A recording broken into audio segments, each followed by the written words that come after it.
एका खेड्याच्या बाहेर शेताच्या कडेला एक छोटासा उंदीर राहत होता. त्याचं नाव होतं रामू.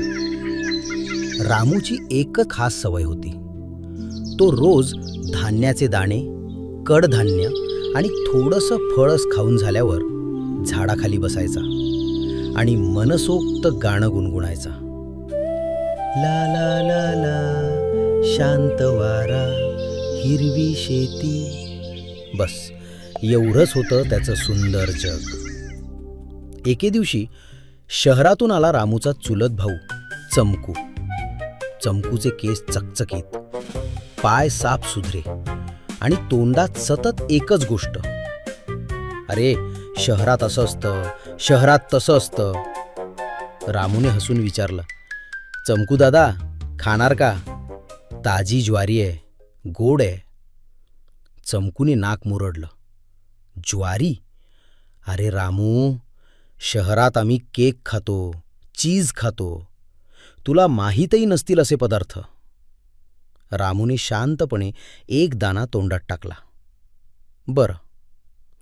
दुसऱ्या दिवशी चमकू रामूला शहरात घेऊन गेला.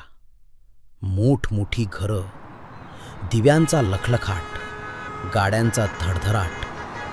रामू थक्क झाला, पण आतून थोडा घाबरलाही. एका मोठ्या बंगल्यात दोघे शिरले.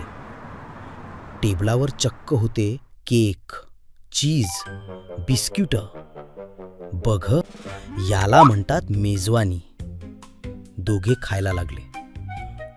तेवढ्यात ठक ठक ठक, कोणाच्या पावलांचा आवाज.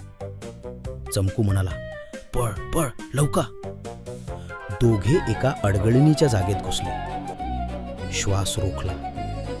एक क्षण, 2 क्षण, शांतता झाली. सुटकेचा निश्वास सोडत दोघे पुन्हा बाहेर आले.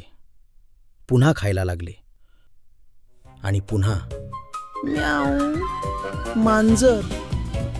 रामूचे पाय थरथरले.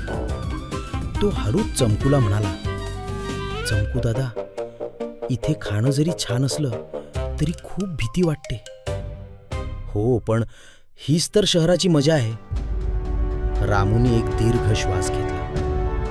मग शांतपणे, ठामपणे म्हणाला, मला अशी मजा नको. मी माझ्या गावात परत जातो, जिथे साधं खायला आहे पण मनाला शांती आहे. असं म्हणत रामू परत आपल्या गावात गेला. झाडाखाली बसला. ज्वारीचा एक दाणा तोंडात टाकला आणि आनंदाने म्हणाला, साधं जीवन आणि सुरक्षितता हेच खरं सुख. तात्पर्य, आडंबरापेक्षा साधेपणा आणि सुरक्षितता अधिक मौल्यवान असते. गोड स्वप्न पडोत छोट्या मित्रांनो. रामूसारखी साधी, शांत आणि आनंदी.